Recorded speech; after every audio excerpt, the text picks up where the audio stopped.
Hi, I'm Tessa, a veteran educator working in the field of special education. And I'm Kim, mom of two autistic boys and a late diagnosed autistic person myself. And welcome to Totally Over the Spectrum, where we dive into embracing autism through understanding and support. Hello, and welcome to episode 9. This is our top 10 parenting tips. Boy, this is a difficult subject to approach for any parent, right? Whether it be neurotypical or neurodiverse, but more so for parents that are, parenting kids that are neurodiverse. So let's dive into it because these are important, what we feel are important tips that we have gained as parents ourselves. Absolutely. So for those of us those following us now who don't know how this works for us, we actually don't talk about this prior to our podcast. This is organic. This just happens. We don't know what the other person's going to say. Absolutely. The only thing we did for this was make sure that I did 5 parenting tips and you did 5, and we just made sure that those were not the same 5. Yes. But other than that, I have no idea what you're going to say. So our reactions and everything are completely authentic because this is new for each of us. Absolutely. All right. So what I did was when I was creating my 5 for the top 10, I watched a lot of videos. I read a lot of stories by autistic people talking about how they wish they had been treated as children. Okay. And then I also talked to my oldest son, Alex, who's level 1. So he has lower support needs. And I asked him what he felt worked or what he needed and felt that he didn't get. And then I also took a look at what supports I wished I had been given as an undiagnosed child. So that's where I came from. That was my approach to the top 10 parenting tips.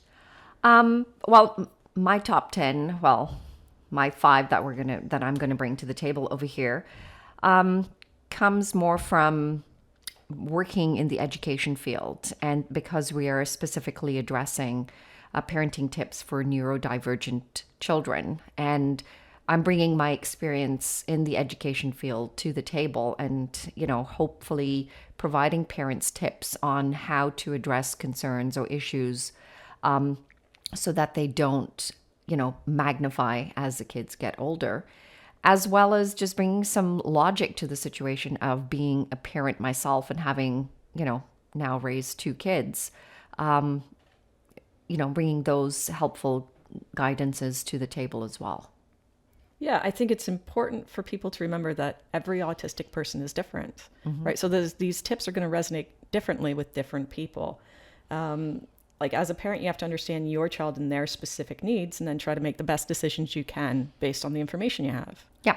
And parents are so afraid to make mistakes, right?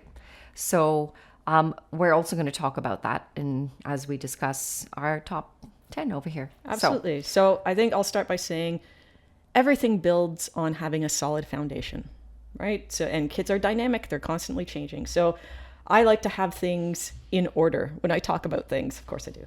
So there really isn't a defined order to my top 5, but I listed them in a way that one sort of builds on the next, if that makes sense. Yes. So let's dive in. Okay.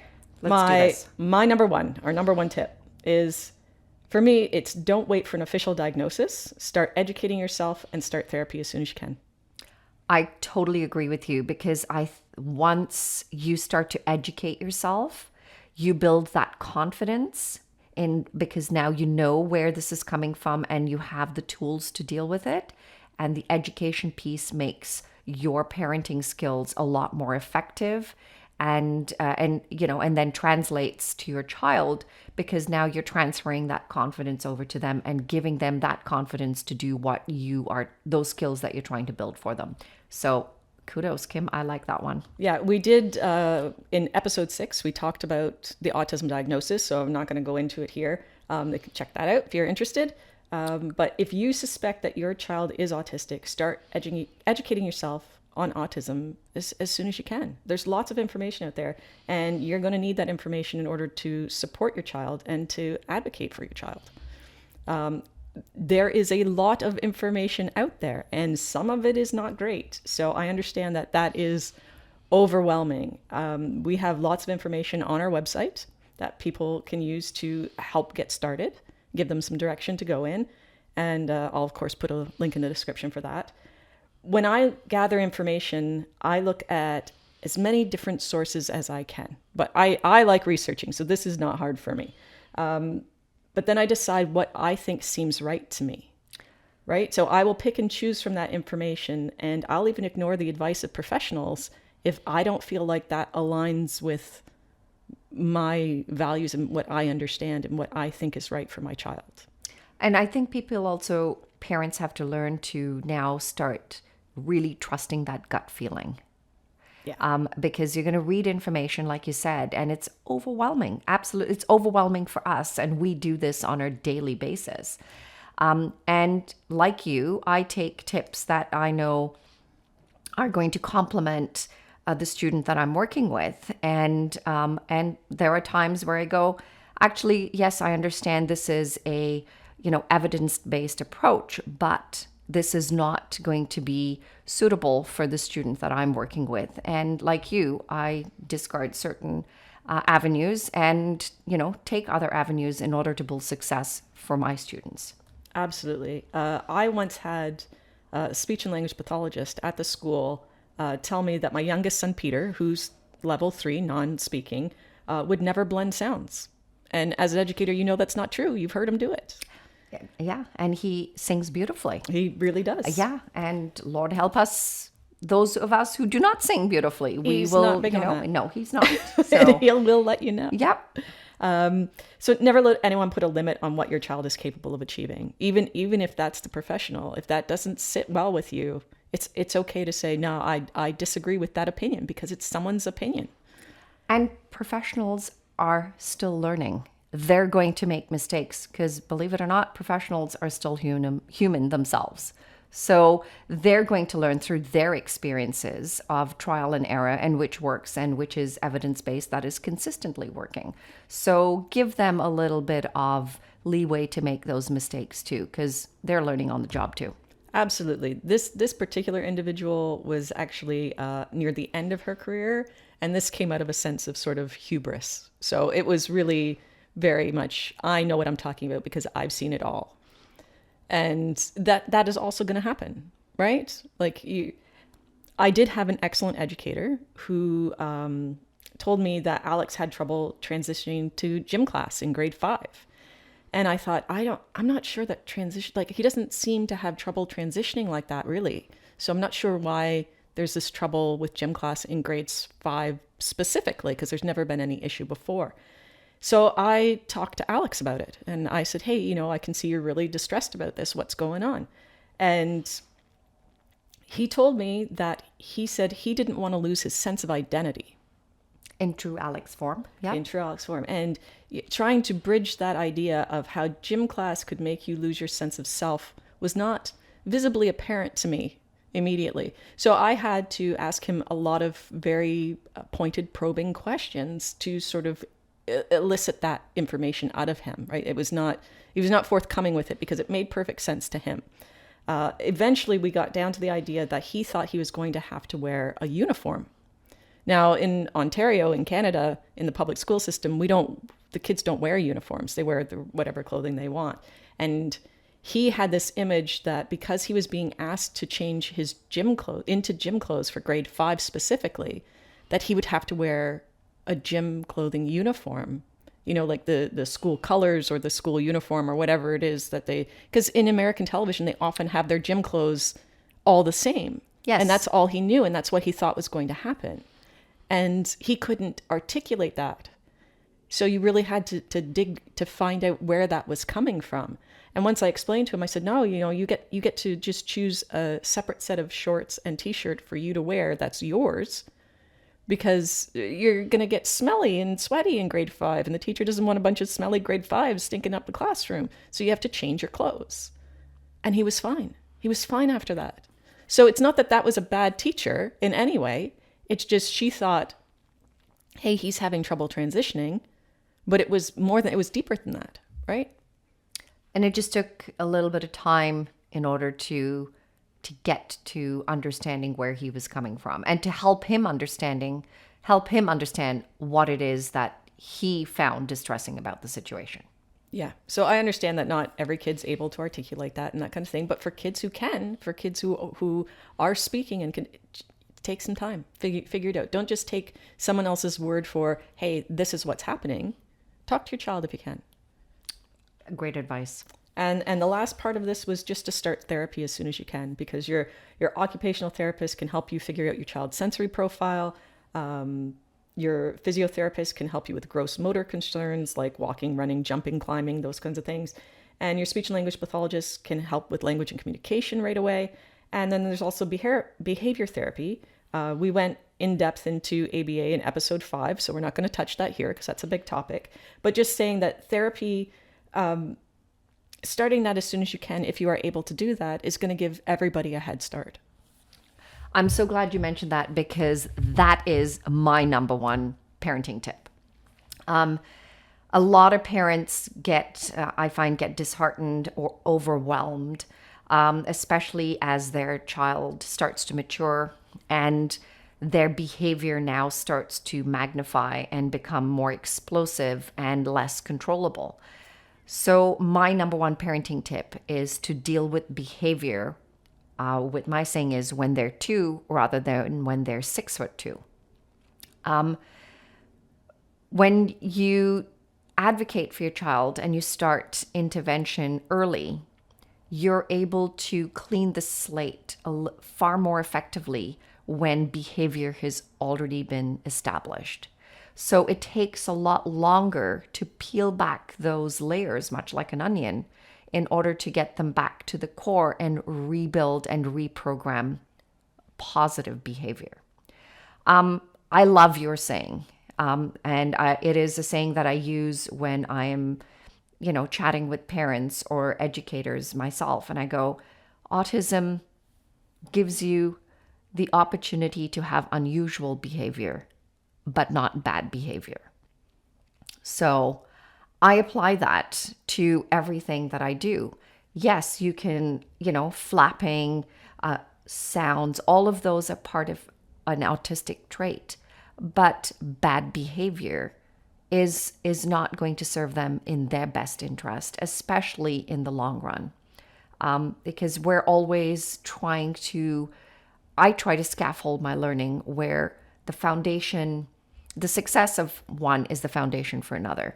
And I'm always thinking 10 steps ahead, like way ahead, right? So, people go, well, why are you dealing with this now? Well, dealing with this now is going to set a solid foundation for far more appropriate learning later on in life.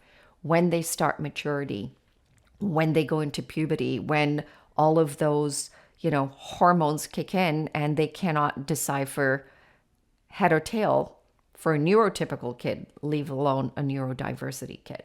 So please, parents, put the work in when they are young, because you're able to deal with it emotionally far better, physically far better, and you will reap the rewards when they are older. I promise you that. Absolutely. And I think it's important to specify, people are going to get hung up on the word bad behavior. And really, we're talking about inappropriate behavior, right? And that is a little bit subjective, right? That's going to be different for different people in different environments and different cultures and all the things. Absolutely. Cultures and cultural beliefs and religious beliefs will dictate certain types of behavior are going to be appropriate. But think of the behavior that you would like your child to display when they are out in society and how you can reduce those burdens for them as much as possible. Because society may not be as kind, may not be as considerate. Yeah. And you have to give your child the best opportunity you can in order to function in society when you are no longer there to support them. Yeah, I know that's a tough thing for people to be thinking about, especially when their kids are little. But at some point, your job is to get them to be as independent as possible, right? So if they're hitting when they're little and you're like, well, they're only little, of course they're hitting. No, for me, there was no hitting. That was a zero tolerance thing. And as my kids got older, it was never an issue. And I see, lots of older kids, and I know every kid is different. I'm not comparing, but I'm just thinking, I wonder if the early intervention for that behavior would have made a difference. I believe that. I firmly believe that. So when you teach, because when early intervention occurs, you're creating that muscle memory for them. So, and these kids are so routine orientated and they automatically rely on that muscle memory. So why not create positive muscle memories for them to be able to rely on and bank on, so it serves them in the future. So it's food for thought out there. Absolutely. Tip number 3. Okay, let's go. You need to become an expert on your child. Agreed. You need to know your child inside and out. Yes, you do. And you're going to get a lot of different advice from a lot of different people, a lot of different sources. And I'm going to say, don't let yourself be bullied or gaslighted into doing something that feels wrong to you. And I know that's easier said than done, because you're going to have moments of self-doubt. You're always going to worry, am I doing the right thing? Is this the right decision? Is this the right path that we should be on? Should I be doing more? Should they be further ahead? All of those kinds of things. You're going to have those spiraling thoughts. And what I'm going to say to you is where to start, right? Like, where do I start to become an expert on my child? I always ask myself 2 really important questions. Why are they doing a certain behavior? And what are they getting out of it? And they are always doing a behavior for a reason. It's never for nothing, right? So your occupational therapist, your speech and language pathologist, they can help you figure those things out. Meltdowns and shutdowns happen for a reason. We're going to talk about that in a future episode. And trying to figure out why they're occurring, when they're occurring. Is it a specific time of day? Is it after a specific event? I know that you have to be a bit of a sleuth, right? You've got to be a bit of a detective to try to figure these things out. It's time consuming. It's exhausting. I get it. Been there, done that. You know, I understand, but it's so, so important to do. And going back to you putting in the work as when they were young enough, and that pool of what is smaller, because once they start to develop and they grow, that pool grows with them.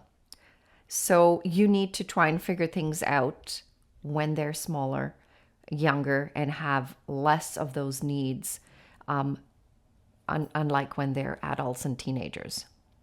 Exactly. And, you know, I know when your child's not speaking and you have to puzzle these things out and you're like, I don't know why they're upset right now. That you might not.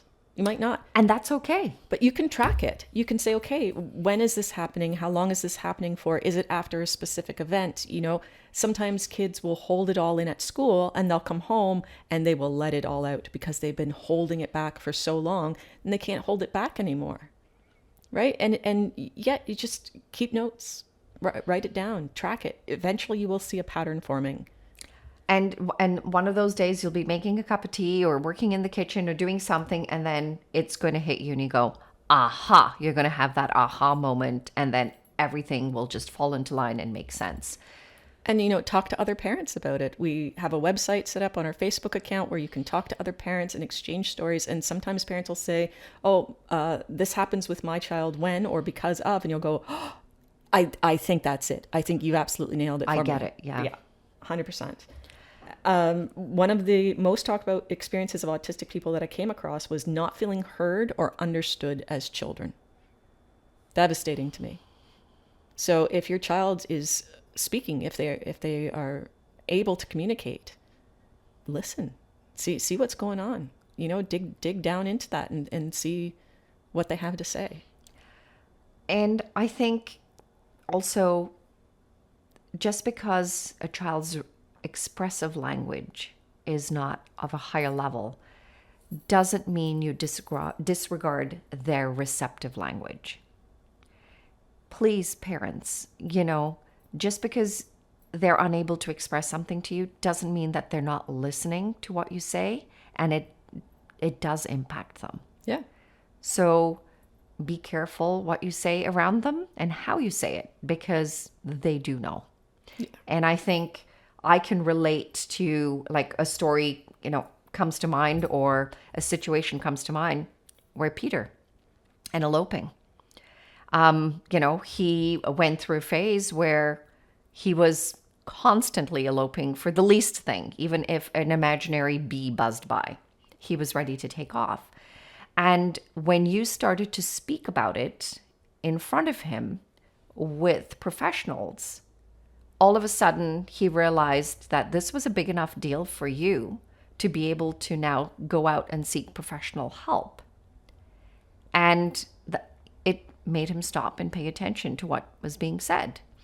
So when I took him out on, for a fall adventure in a conservation, and I thought, perfect opportunity. It's, somewhat of a controlled environment. And we have a really good relationship. I gave him free rein of opportunity to do that after you had spoken to him and about him in front of him with people. And he didn't do it. And he didn't do it in multiple situations where I would have gone, oh, here comes a dog. And it is, yes, it's on leash, but it is on a 12-foot leash and it is not under control. And he's 6 feet ahead of me. I wonder what's going to happen. And he I could see his body change, the tension in his body change. And he took a couple of side steps and he looked at it, but he kept on going. And I was like, you little bugger. You say a lot of that I do. when we discuss Peter. It's I a lot do. Of, oh, I was you like, little bugger. ooh, you little bugger. Yeah. So that just refers to the receptive language. So he was listening and he knows that we're watching him and we're on him, and he kept it in check. Just because someone doesn't speak doesn't mean they don't understand. Yep. Absolutely. We were just discussing about tracking and, the work that goes into it.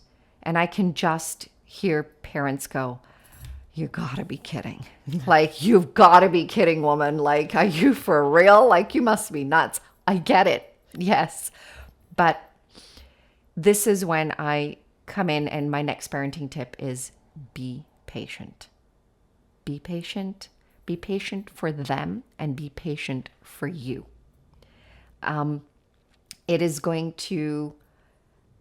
These kids are going to test your limits and your patience beyond. And I think will categorize parents into sainthood. Like, I firmly believe that. But just be patient. Neurodivergent kids take a lot longer. Their processing time takes longer. Their developmental time takes longer. Sometimes at least 4 times longer. So you need to be patient. The world right now is like, a comparison of the hare and the tortoise. The world is at the hare speed, and your guys are at the turtle or the tortoise speed. So you're going to have to dial it back and journey through life at their speed. So please be slow patient. and steady still won the race. Absolutely. So Yeah. that's my parenting tip. So that was my number 4. I think that's great. Number 5 for me, focus on your child's strengths. Okay. If your teenager is struggling with math but excels in language, don't force the math, right? Focus on their love of language. And that doesn't mean that if your child is having difficulty learning a specific skill that you don't pursue it. Like basic money math is important, but they don't have to do well in algebra, right? So math was always a struggle for Alex. And I really liked math. I still like math. So it was difficult for me to let it go because I was convinced that he could do well in it if it was just explained to him in a way that he understood, right? I was hyper-focused on this idea. There were a lot of tears. There was a lot of frustration. Eventually, I realized that it didn't matter, right? He was not going to go into post-secondary, into something where he needed a lot of math to get there. Okay. So it was okay for him to skate by on the math and focus on the other areas that were going to lead him into a profession, right?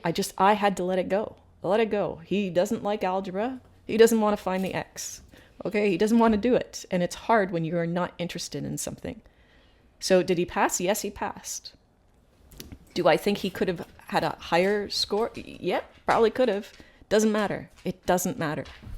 right? Don't push that. If your child has a special interest, don't discourage it, even if it seems unproductive. I have a Temple Grandin, your favorite person. I do. I have a quote. My favorite person who Right? I'd love to meet in my lifetime, please. Just putting that out there. Yep. She says, parents get so worried about the deficits that they don't build up the strengths, but those skills could turn into a job. I agree with her 100%. Okay, and that leads to my next parenting tip. All right, number 6. Embrace those differences. You know, neurodivergent kids, I love them. I love them. Why? Because they are out of box thinkers. They are geniuses. They're the ones that bring us the Temple Grandins of the world who revolutionized the cattle industry.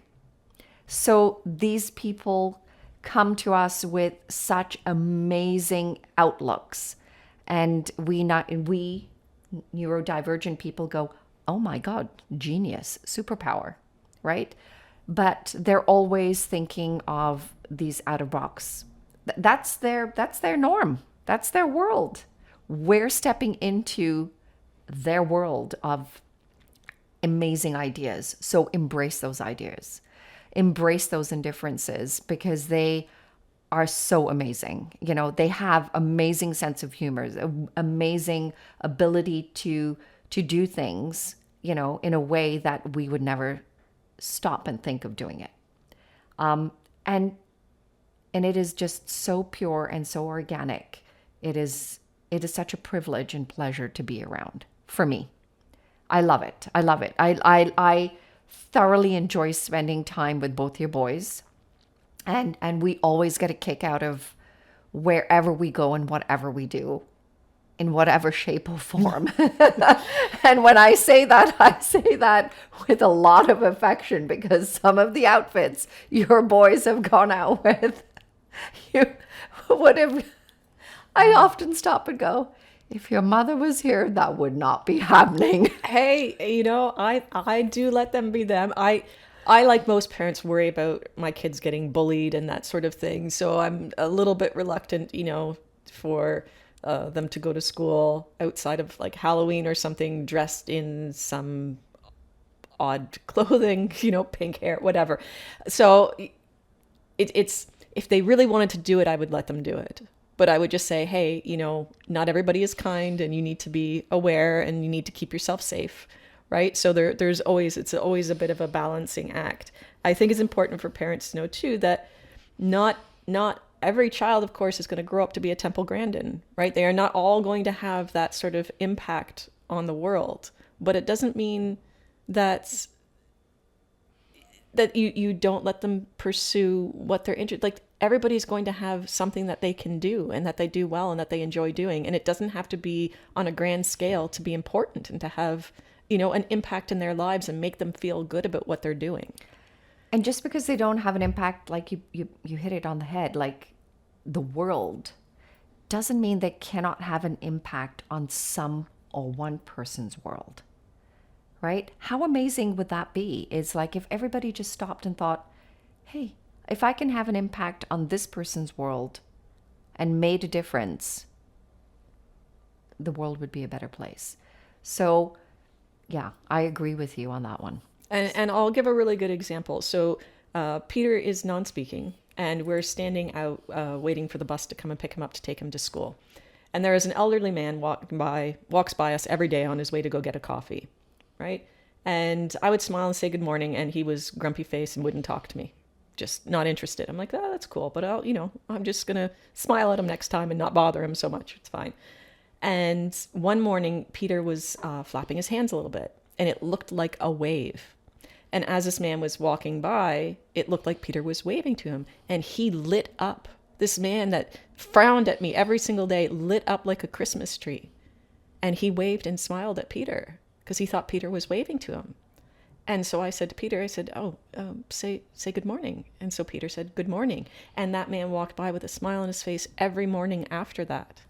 And just you could see the joy on his face. And eventually he said to me that someone in his life that was close to him had a disability.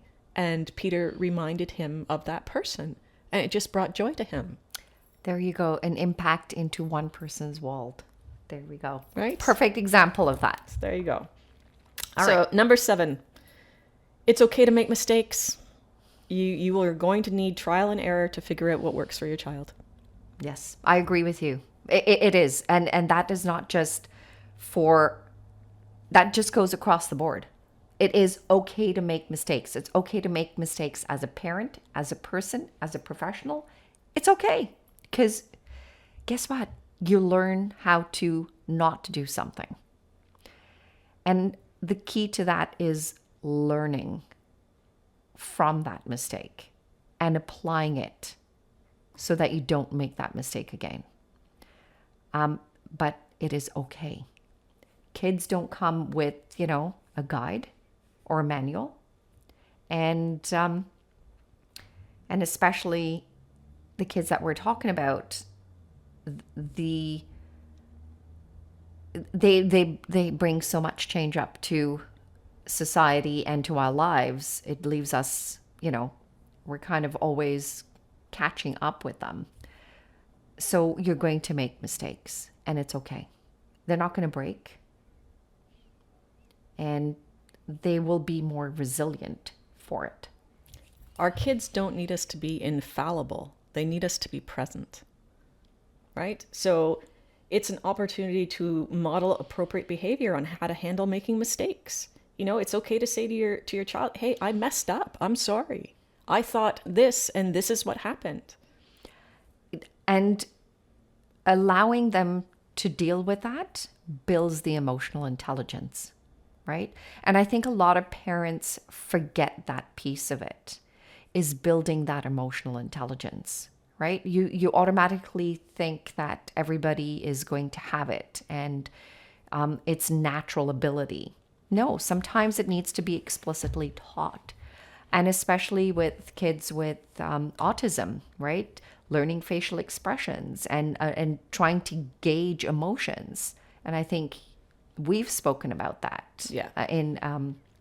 Sometimes you go, I really didn't understand what that person was trying to relay, right? I can read facial expressions, and I can read that person's emotions, and I'm quite attuned to it. So sometimes I can pick up on how they're feeling before they have an idea of how they're feeling. What I don't understand is intent. I don't know. I can see that person's getting upset with me, but I don't know why. Right? That's where the discrepancy lies. So you know it's happening. You don't know how to fix it, and you don't know what happened. And I have to go away from that situation and really think about it, and maybe talk to other people about it, and then say, oh, okay, I see where that went wrong. I see what happened there. And then I try to correct that behavior so it doesn't happen again the next time. Yeah. Right? And that goes back to making mistakes, right? So teaching your child that it's okay to make mistakes helps prevent the anxiety that I get to go through every time I make a mistake and go, oh no, I need to fix that. I can't do that again. Yeah. Right? So as you know, Alex does not have any anxiety. no, none whatsoever. None. Which is awesome, because a lot of people with autism, or who are autistic, not with autism, autistic people have a lot of anxiety. Yeah. That's built in, because you keep getting told by society that you are wrong and what you're doing is wrong. So it's really great for someone else to model the behavior and say, hey, I made a mistake and it's okay. Yep, it is. Absolutely. It seems really counterproductive to me for parents to create an environment where their kids are never stretched outside of their comfort zone. And I know we don't want our children to be upset, but that is how you grow and develop. Yeah, you're absolutely right. Parents often do everything and anything possible in order to prevent their child from having a meltdown, when they should be doing the opposite, is allowing them to have that meltdown in order to deal with why they're having that meltdown, right? And take those moments in order to teach them, this is actually a small problem, so the emotion needs to be small. If it's a big problem, then the emotion can, grow to fit what the issue is, instead of having the same emotion across the board for every single thing.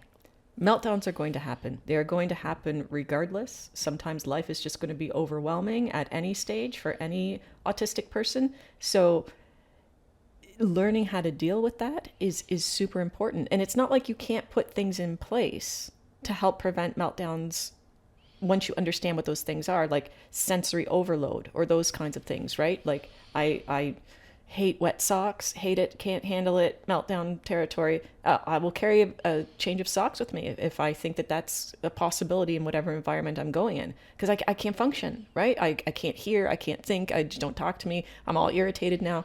And that can escalate quite quickly. And it might seem really strange to someone saying, wow, wet socks, really? Yeah, sensory overload for me. Don't judge, right? And that is different for every single person. Yeah, absolutely. So understanding that, becoming an expert on your child, understanding where those triggers are, that is going to help you give them the tools to help regulate themselves. But meltdowns are still going to happen. So you still need to learn how to deal with them when they occur. I agree with you.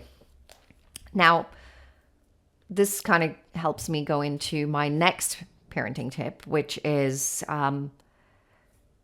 this is a lot. This is overwhelming. And like I said earlier, it is overwhelming. So my next parenting tip is to create a network and a support system for a parent. Somebody to bounce those ideas off of, somebody to just go tag, can you step in for a little bit? I need a break. And it's okay to say that, as much as it's okay to say, I made a mistake. Creating a network, creating a support system really speaks to it takes a village to raise a child. And yes, you're going to need a village to raise a child in this day and age, leave alone a child that is neurodiverse. Now, I know a lot of parents are going to be really saying to themselves, well, I can't do that because my child will only not have a meltdown if I'm there. They'll only eat if I'm there. They'll only go to bed if I'm there. So I can't step away. I can't let that go. I can't do that. And I'm going to say they can't learn to do that with another person unless you give them the opportunity to do it with another person. Yep. Absolutely. I agree. So that's going to be hard. Stretching those that's boundaries. Hard. You have to, and that's how you're going to build emotional intelligence, and that's how you're going to build resilience, and that's how you're going to help reduce anxiety when you allow them to go out and experience it. Because once they've experienced it a couple of times and they realize, oh, that wasn't actually a big deal. Yeah, I didn't have to be afraid of that. Oh, it is not such a big problem. I can deal with it. In fact, I had fun. A skill is only a learned skill if it's mastered across different environments with different people. So please use the network, use the support system to refuel your batteries, recharge yourself, and give your kid the opportunity to learn and acquire those skills and master those skills across the board. Absolutely. Other people are going to do things in a way that you wouldn't do them. And sometimes that's what your child needs to grow. I agree with you. Number 9. All right, go for it, Kim. Follow through and consistency. I know. It's your favorite thing. Oh, that is. I know. And it kind of builds on what we were just talking about. If you say you're going to do something, you need to follow through with it. If you are a parent who implements consequences, don't say, you'll lose your iPad if you do that again, and then don't do it. Kids will learn super quick that there are no repercussions for what they are doing. There is no follow through. And even when it's a positive thing, like, oh, we're going to go do this really fun thing tomorrow, kids don't forget. No, they don't. Right? I never forgot. I knew, and what I learned in that kind of environment when someone kept saying to me, oh, we'll do that later or whatever, is that I can't rely on people, right? Because no one ever follows through with what they're going to say. And that builds up like this hyper independence, being unable to ask for help, burning yourself out because you won't ask for help. You have to unlearn all of that. And it also promotes not being able to trust somebody, right? Yeah. Which is a huge factor in building meaningful relationships. So I agree with you. Yeah, absolutely. Follow through. And I see a lot of times parents go, I always follow through when I'm in the home environment. But when you step outside of your doors, you have to be willing to follow through with it in no matter which setting, because you have to be able to say the same skill at home applies in the shopping center, applies in a restaurant, applies in a cinema, applies at school, it applies at your doctor's office. It is across the board. I know that parents have a hard time when they're out in a public setting and their child becomes loud, or they're stimming, or they're acting in a way that is drawing a lot of attention to them. And parents become very flustered, they become very anxious, they get embarrassed, especially if someone pipes up and says, oh, you should be having better control over your child or whatever. I always told myself that if those things were to happen when I am out, no one else matters. What people say don't matter. I don't know these people. What they have to say about me, irrelevant to my life. My job is to make sure my child is okay. My job is to help my child understand what is appropriate, what is not appropriate. And if they are not able to understand that in that moment because they are dysregulated, I need to help them. Everybody else can piss off. Not interested, right? That has nothing to do with me. That does not impact my life whatsoever. Don't be worried about what other people have to say. That is irrelevant. Focus on the skill that you're trying to have your child learn. And as soon as you do that, when you zone in on that, everything else around you fades away. It does for me. You see parents even with probably neurotypical children, and the child is having a tantrum, and they'll just give them the toy, just give it to them, give them whatever they want to make them stop. What have they learned? If I do this, I get that. I get a reward. This behavior gets rewarded. Yes. Right? And of course, tantrums and meltdowns are not the same thing. And yes, we will talk about that in a future episode.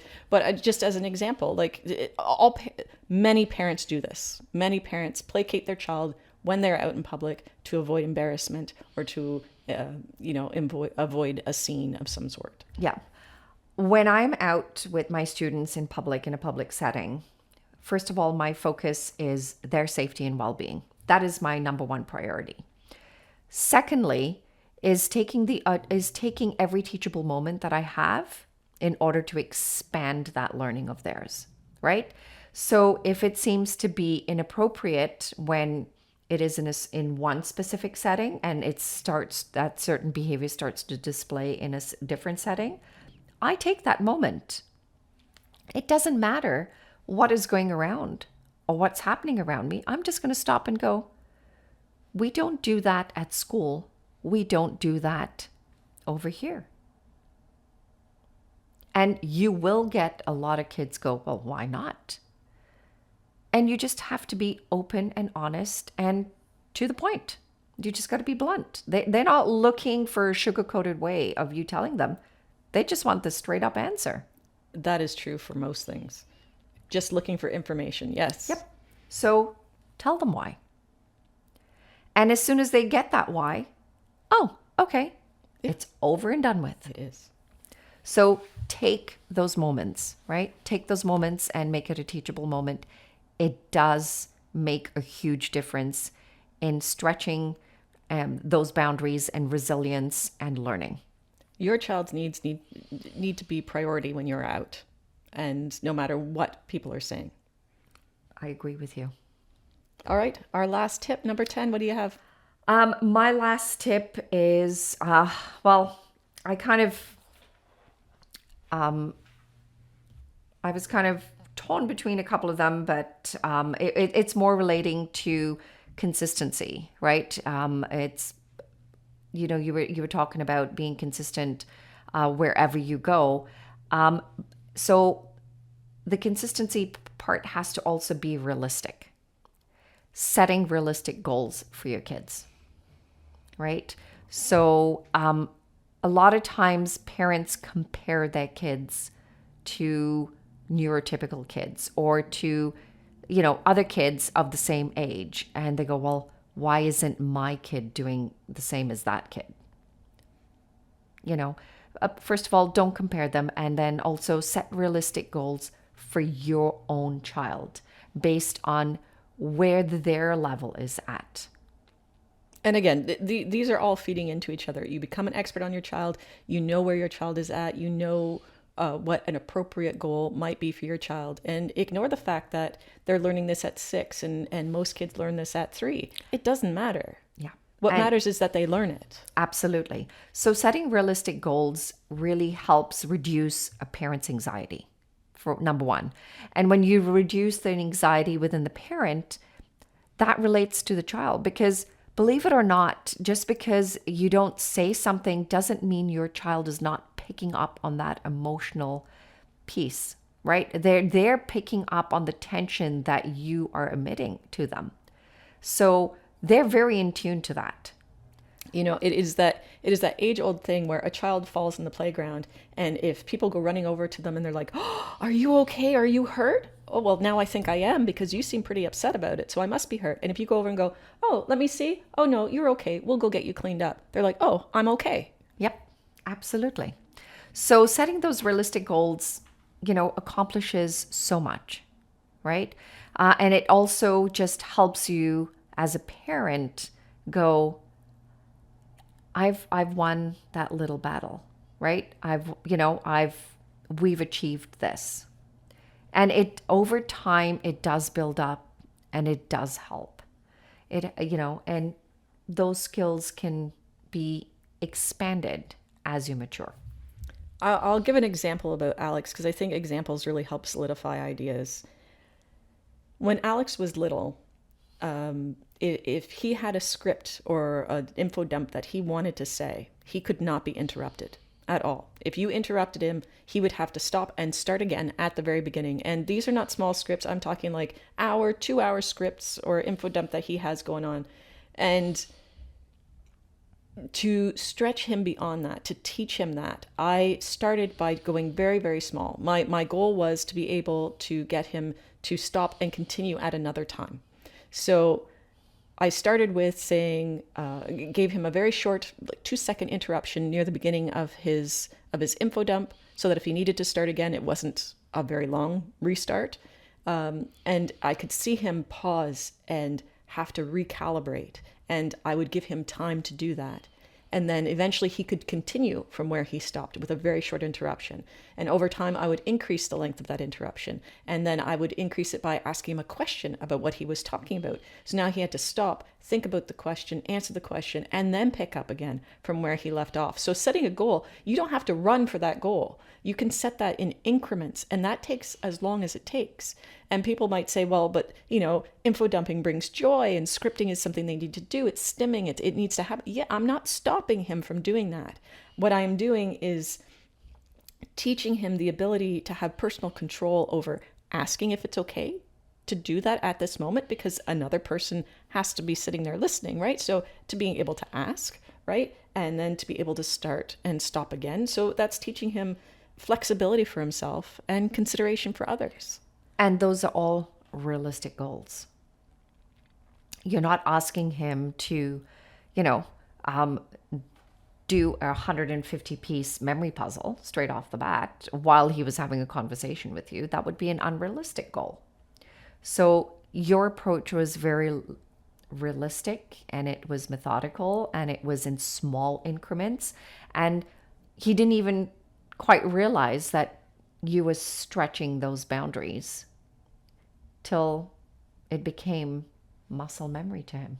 Yeah, till it came to the point where I'd say, okay, can we stop there and pick this up again tomorrow? He's like, sure. But then I had follow through, and he would come back the next day and say, hey, I'm ready to pick this up again. I'd be like, okay, well, you go. Yep. So they all tie in. They do. Absolutely. And I think as we're kind of wrapping this up of realistic goals, I think one of the big parenting tips that a lot of parents approach us to is toileting. That's right? a big one. It's a huge one. It's a huge piece, right? That is, I think, would be the number one question that we get is toileting. And all of the parenting tips that we've talked about really do help support this next piece. And that's going to be one of our important podcasts coming up. So our next podcast is going to be about toileting, and we're going to help, kind of bridge all of this learning into the next component. Sounds good. And till the Looking next forward time. to it. We'll see you then. Thanks for tuning in. If you know someone who might find this episode helpful, feel free to share. Also, check out our website and socials linked in the description.